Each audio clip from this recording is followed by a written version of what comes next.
The ancient art of the chair bodger, the man who lived in the forest spending all his time making chair legs, is being revived by Tim Wade. He doesn't live in the forest, but he does spend his time making complete chairs in his bit of wood.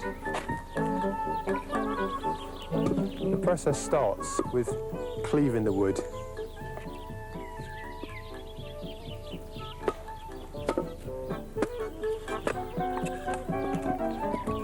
Eventually this will be the chair leg.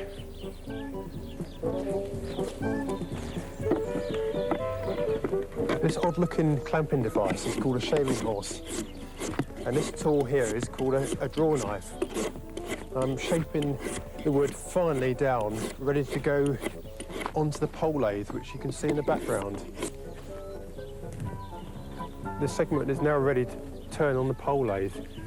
This pole lathe is operated with a strong left leg and a springy pole, which moves the chair leg backwards and forwards.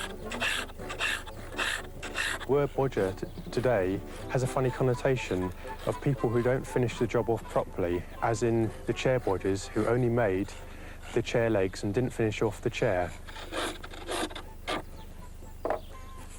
Now I use a handful of shavings, which is my own grade of sandpaper, bodger's paper.